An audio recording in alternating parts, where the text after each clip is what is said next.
How about that? Whatever works. It's a good way to get over a crush, is the point. Never tried it, so I guess. Well, it's easy to do.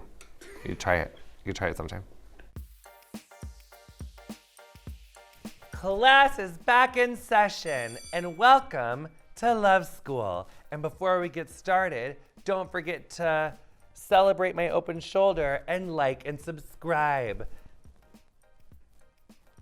below. You asked on Instagram all the questions about love, like loving self, loving others, like all the loves. We're gonna answer all the questions. I'm so ready to just get my ask me anything on. So let's start asking. Brenda A21 wants to know, I've tried so many apps to find love, but none of them are working. Any other tips? My first really serious partner I met at a bar. I don't know how great, but a lot of people go there. Oh, actually, no.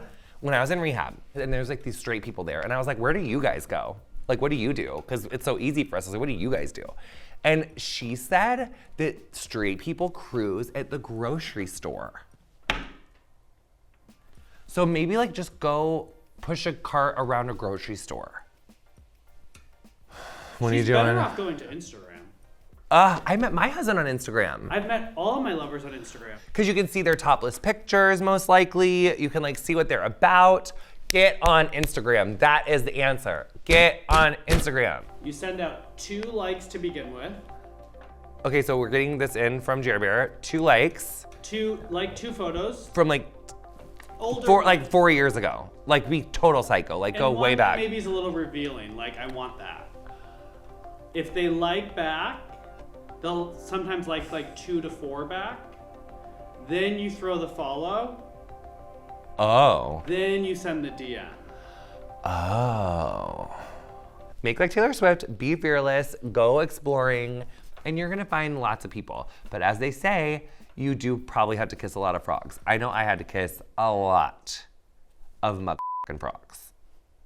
Like so many frogs, I can't believe I didn't get like high, because I heard if you like lick a toad or whatever, you get high or whatever. Do you guys hear that? That whole thing, is it true? Really? So if we just go lick a toad, we have like an acid trip. But it's not just like a run-of-the-mill toad. It has to be like a special toad. But will you get warts on your tongue? Wow. Carolyn.mac wants to know, how do I know when is the right time to start looking for a new relationship? Probably if the song New Rules by Dua Lipa begins to be like your mantra. Like 1, don't pick up the phone. 2, he's only calling because he's drunk and alone. 3, don't let him in. Actually, my therapist does tell me that we never threaten our relationship unless you are like leaving or you're like really serious. Like you don't want to like threaten your relationship if you don't really mean it. So in a high emotional situation, when you're feeling really reactive, maybe you like don't make the decision then. You like want to like make, unless someone's like being violent, then like them get out of there. Like we're never going to be abused. But if you're just having a disagreement, and sometimes it's hard to make a clear-headed decision in that situation. So it's like sleep on it.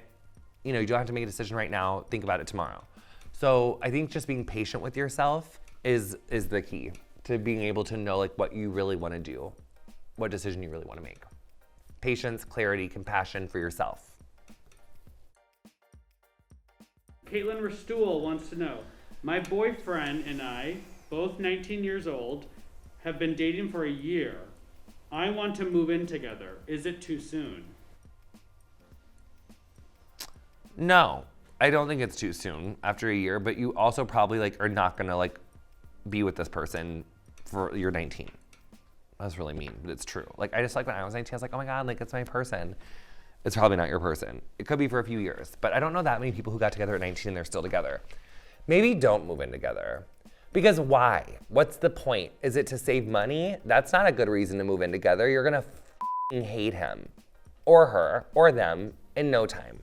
So maybe just like keep your own distance in your own space. The amount of times I've moved in with someone for like a week, that happens. because someone got crabs from the towels at Equinox. Yeah, right. That's what happened when I moved in with someone when I was too young. I feel like that age is really difficult. There's a lot to learn. And I think that that's really an age that's like, it's really good to like invest in your relationship with yourself. And you guys have the rest of your life to move in together. You have the rest of your life to get more serious, which I'm not trying to sound like, you know, grandma who's discouraging you, but just, I think it just creates like an unnecessary accelerant. So, and if you're doing it for financial reasons, then you should just like get a roommate. Just get like a roommate who you don't have to, because it's just it's too messy, I think. Sorry. Crazy Cat Lady wants to know. I love your screen name. Is it weird that I'm 27 and haven't dated or had a relationship yet? No, not at all. I have lots of friends in my life who were like much older than that before they like dated and had relationships. It's really different for everyone. Everyone is in a different pace and a different swing of things, and that is A-okay, honey. I'm obsessed with that. I'm obsessed with you, and good for you. And as someone who has like seen so many that there's a comma in the number, I would just say that it is not, like it's fun and everything, but it's not like you're fine. You got plenty of time. You're gonna meet all sorts of people. You're gonna get to all sorts of stuff. So do you. You do you. What episode of Getting Curious is that from? Comment below. Tan Jade wants to know, how do you maintain self-love if you've done so much work on yourself already and still see your own flaws? Oh, well, I don't think that doing work on yourself is to prevent you from seeing flaws. We are flawed people, we're complicated people, and we're always gonna have flaws no matter how much work you do on yourself. Self-acceptance and self-love is like an everyday relationship. It's something that we don't like put up on a shelf and we're like, okay, I did that, I don't have to do that anymore. It's a reoccurring thing that like will happen for the rest of our lives always. So that's totally okay that you've done lots of work. It's still totally okay if you still see things that you wish you could work on or whatever. That is okay. I love the saying of like, you are right where you're meant to be. So you're doing great, keep doing it, sweetie, in the words of Chris K, and you got this. I mean Chris J, but you got this, you know? Maggie Dale wants to know, should I tell my coworker I have feelings for him? That's a hard one. A lot of times, I think I had feelings for someone, but then once we hook up, I'm like, oh, ew. So maybe you don't have feelings for him. And maybe it would be better for you to just like,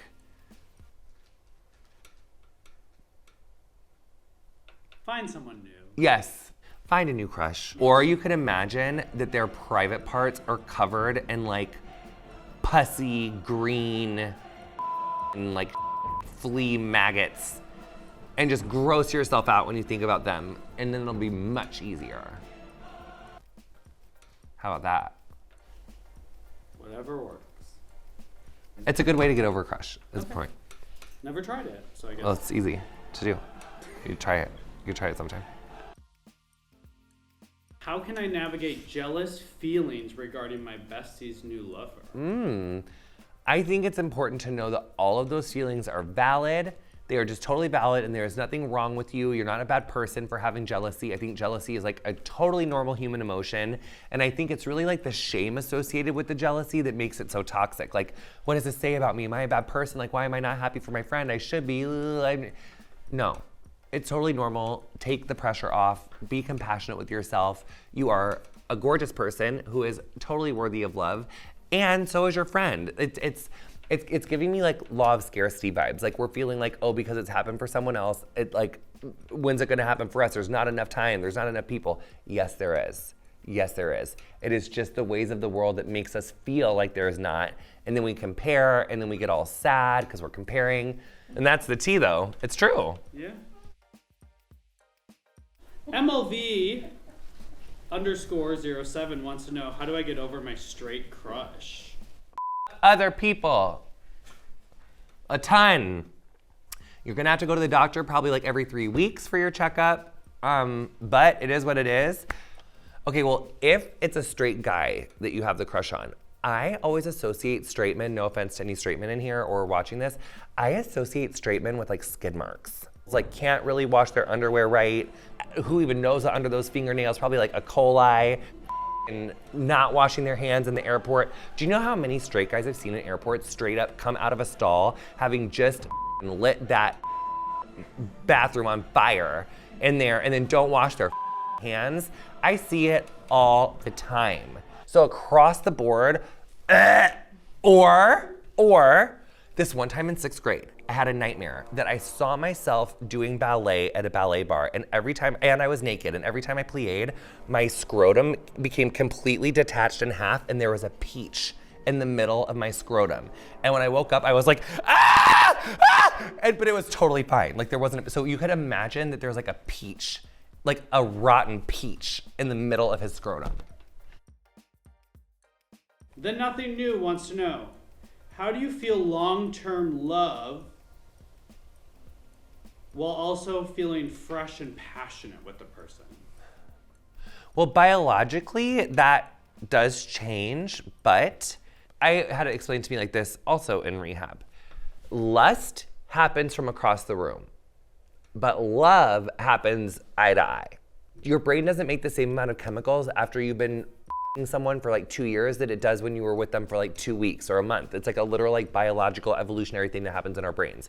So you do have to like try a little bit harder to keep that romance alive, but it is totally possible. I think that it's important to prioritize your time together. We can fall into ruts sexually too. You have to be fearless in your communication with your partner, being like, queen, babe, whatever, I need you to, I would like it to XYZ, let's light some candles, let's get a fucking sling. I don't know what your life is, but whatever, be fearless in your communication and then try it. Also, when all else, well, earmuffs, everybody, just, I don't want to traumatize anyone.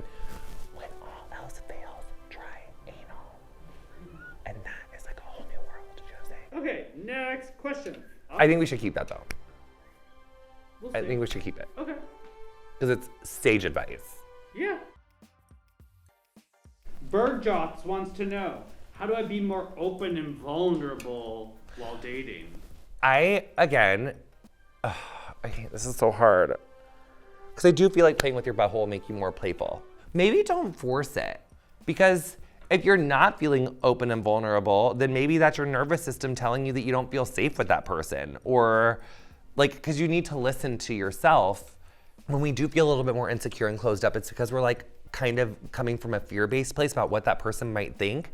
But it also can be healthy for us to just express what we think. And it's not about what their response is. It's about that you were brave enough and authentic enough to say what your feelings are. And that is also something really beautiful and to be celebrated, even if it doesn't turn out well. Love School, ILOVEU. Thanks for your questions. Thanks for your vulnerability. Thanks for asking us stuff. We love it. We love you. Don't forget to like, comment. If you're still watching this video, that means you're a real one. We love you, and we'll see you next time on our YouTube channel.